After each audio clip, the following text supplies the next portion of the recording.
In honoring Black History Month, tonight we remember Dr. James Alexander Franklin, described as a scholar, a humanitarian, and someone who loved the Lord. We show you how the legacy of a man born back in 1886 is making people healthy even today, and the amazing story of what brought him to Mobile in the early 1900s. Right, deep breath in for me. Sherry Jones finds relief at Franklin Primary Health Center. She started coming here 8 years ago for migraines. The doctors here, they listen, you know, and understand what you're going through. This facility is built much on the philosophies of Dr. James Alexander Franklin, born in Chattanooga, Tennessee, treating everyone regardless of income. The only African American in his class, Franklin graduated second from medical school at the University of Michigan. After graduation, he practiced medicine in Evergreen, Alabama, circa 1916. We had a pandemic. It was the Spanish flu. And this white person came to his house and said, "My wife is dying, please come help me." Well, Dr. Franklin has been about medical care all his life. It wasn't about color, it was about health.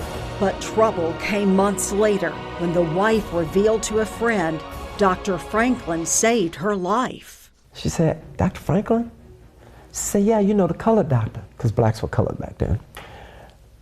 She said, "Oh, I'm so happy," and left. Well, by the time the story got from A, B, C to D, all D knew was that a black man had touched a white lady. And there was a mob coming to lynch him.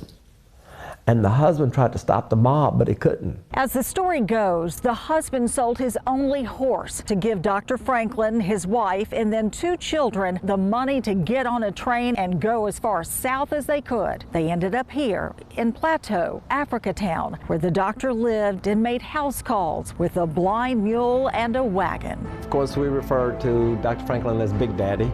And this was my mother, Evelyn. Eric Finley's mother, Evelyn, is one of the doctor's 2 children who made that train trip. Finley's grandfather, though penniless, would have a profound impact on Africatown. I mean, he did it all. He was a person who saw adults, that meant women and children. He did pediatrics care, he saw children, and then he also delivered babies. He delivered a lot of those babies at home. He did a lot of home care. He would travel sometimes 20 and 30 miles to go see his patients. That's why Dr. Franklin was so essential and important, because here was one of their own who welcomed them and was highly educated and a good doctor, and he never turned them away. Dr. Franklin moved his growing practice to what was then Davis Avenue, now MLK, and his growing family into this home on Ann Street in Mobile.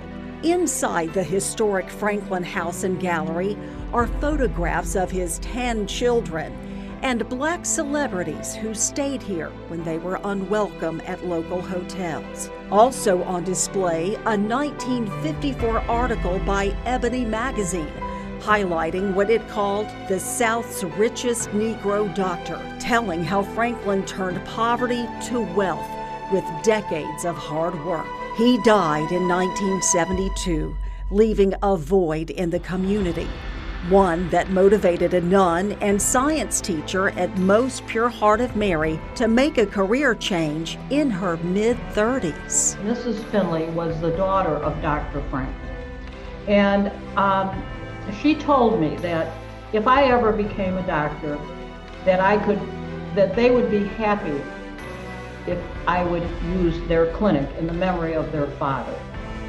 So that deeply inspired me. That deeply inspired me to apply for medical school. She goes to med school. She becomes a physician. And she comes back and starts to seeing the patients in Dr. Franklin's office. She convinced her entire senior class to come over and rotate through that office, along with some of the other local doctors. Before she graduated from medical school at the University of South Alabama, Sister Marilyn Aiello founded Franklin's Primary Health Center. Students, nurses, and doctors volunteered to treat patients, carrying on a legacy going strong today. One that heals and delivers a sense of pride. It's awesome.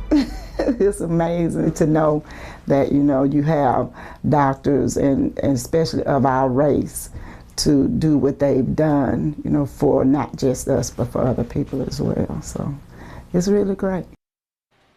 Franklin Primary Health Center is a nonprofit that operates on a sliding scale based on income. They don't turn anyone away. It has 23 locations in 6 counties: Mobile, Baldwin, Escambia, Monroe, Conecuh, and Choctaw, with plans of starting a family medicine residency program in the near future.